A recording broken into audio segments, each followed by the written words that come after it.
Hello everyone, welcome back to our channel. So guys, आज के इस वीडियो में हम डिस्कस करेंगे AIB 19 एग्ज़ाम के अंदर आप लोगों को सब्जेक्ट वाइज एग्ज़ाम देना पड़ेगा नहीं देना पड़ेगा, ये क्वेरी है न्यू कैंडिडेट्स को, ये हम डिस्कस करेंगे अपनी आज के इस वीडियो में। सो गाइज, शुरू करने से पहले मैं आप लोगों को बता देती हूँ, आप प्रीवियस वीडियोस में भी मैंने आप लोगों के साथ शेयर किया है कि आप लोगों को एग्ज़ाम के लिए इम्पॉर्टेंट सब्जेक्ट्स का पता होना बहुत ज़्यादा इम्पॉर्टेंट है। जैसे कि आप लोगों को जो है अपना सिलेबस सबसे पहले देखना है। उसमें सिलेबस में सबसे पहले आप लोगों को वेटेज देखनी है कि कौन सी वेटेज का सब्जेक्ट ज़्यादा है, कौन सी वेटेज सब्जेक्ट कम ले रहा है, यानी कि कम मार्क का एग्ज़ाम में पूछा जाएगा। अगर वहाँ पर 10 लिखा है तो यानी कि 10 क्वेश्चंस आप लोगों के एग्ज़ाम में पूछे जाएंगे। 8 लिखा है तो 8 क्वेश्चंस आप लोगों के एग्ज़ाम में पूछे जाएंगे। तो मेन सब्जेक्ट्स मैं आप लोगों को बता देती हूँ। So guys, main subjects first of all आप लोगों के लिए रहेगा कॉन्स्टिट्यूशन। बहुत अच्छे से आप लोगों को प्रिपरेशन करनी है। मे बी ये 10 मार्क का में आएगा आप लोगों का, तो आप लोग अपना सिलेबस निकाल लीजिए, उसमें देख लीजिए। उसके बाद है guys evidence act, may be 8 में है, आप लोग एक बार चेक कर लीजिए। मेरे पास अभी फ़िलहाल सिलेबस नहीं है, ठीक है। फिर आप लोगों का CPC, ठीक है। फिर आप लोगों का CRPC, फिर आप लोगों का कॉन्ट्रैक्ट, एविडेंस हो गया, फैमिली लॉ, ठीक है। गाइज, कुछ ये ऐसे सब्जेक्ट्स हैं जो ज़्यादा वेटेज के आएंगे आप लोगों के एग्ज़ाम में।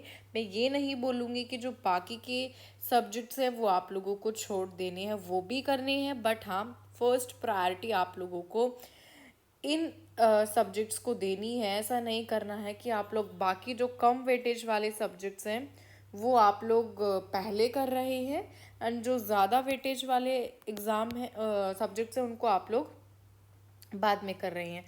इस तरीके की प्लानिंग आप लोगों को नहीं करनी है। अपना टाइम टेबल भी आप लोगों को इसी तरीके से फ्रेम करना है जिससे कि आप लोग जो है अपने एग्ज़ाम को अच्छे तरीके से फर्स्ट अटैम्प्ट में ही क्रैक कर पाओ। सॉरी, यहाँ पर जो है IPC सब्जेक्ट रह गया था। आप लोगों को IPC भी ऐड करना है जो कि 8 मार्क्स का आप लोगों के एग्ज़ाम में आएगा, ठीक है।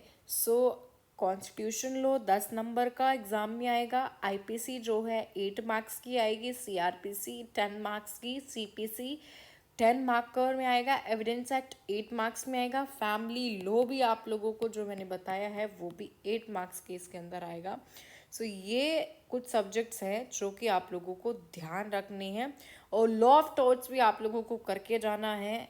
वो भी आप लोगों का जो है 5 मार्क में आएगा। बाकी जो है 4 के हैं, 3 के हैं, 2 के हैं, like environmental law, company law और cyber law, land acquisition act, ये आप लोग देख लेना। कुछ भी प्रीवियस ईयर के क्वेश्चन पेपर्स में क्या क्या इनसे पूछा गया है, थोड़ा आइडिया हो जाएगा आप लोगों को। ओवरव्यू सा ले लेना, बिकॉज ये 2-2 नंबर के आप लोगों के एग्जाम में आएंगे। उसके बाद हम डिस्कस करते हैं कि क्या आप लोगों का subject wise question paper form होगा नहीं होगा। गाइज, एक ओवरऑल एक ही पेपर बनता है, वो ऐसा नहीं होता है कि डिवाइड होता है कि जी ये CPC का है, ये CRPC का अलग दे रखा है आप लोगों को, ये IPC का नहीं है। मिक्स्ड क्वेश्चंस होते हैं, आप लोगों को अपने अकॉर्डिंगली करना है किस तरीके से आप लोग क्वेश्चन को पढ़ते हो, किस तरीके से आप लोग जवाब देते हो। ऐसा नहीं होगा कि सेपरेटली कोई पार्ट A लिखा हुआ है उसके अंदर, कोई पार्ट B लिखा हुआ है कि आप लोगों को ये भी कंपलसरी है, ये भी कंपलसरी है। ऐसा कुछ भी नहीं होगा गाइज। पूरे 100 क्वेश्चंस कॉन्टिन्यूसली आप लोगों को एग्जाम में मिलेंगे, और वो 100 के 100 क्वेश्चंस आप लोगों को अटैम्प्ट करने हैं, बिकॉज इस एग्ज़ाम में कोई नेगेटिव मार्किंग नहीं होती। अगर आप लोग पूरा पेपर भी करके आओगे तो कोई इससे आप लोगों को नुकसान नहीं होगा। मैं आप लोगों को यही सजेस्ट करूँगी, ठीक है। ये चीज़ आप लोगों को ध्यान रखनी है। चाहे आप लोगों को कोई क्वेश्चन आता हो, नहीं आता हो, बाई चांस क्या होता है हमें नहीं आते होते क्वेश्चंस, बट हमारा लक काम कर जाता है, ठीक है। जिसे हम तुक्का बोलते हैं वो लग जाता है हमारा, और इससे बहुत बार क्वेश्चन ठीक भी हो जाते हैं। तो आप लोगों को 100 के 100 क्वेश्चन अटैम्प्ट करके आने, और कोई सब्जेक्ट वाइज इसके अंदर कैटेगराइज नहीं किया गया है कि जी पहले ये सब्जेक्ट आएगा फिर ये नहीं, मिक्सड अप क्वेश्चन है इसके अंदर। वो आप लोगों को देखना है किस तरीके से आप लोगों को अपना एग्ज़ाम को सॉल्व करना है। गाइस, होप सो आप लोगों को वीडियो हेल्पफुल लगी होगी। अगर आप लोगों को कोई भी क्वेरी है तो हमारा टेलीग्राम पर लॉन टिप्स के नाम से चैनल है, जाकर उसको फॉलो कीजिए। वहाँ पर भी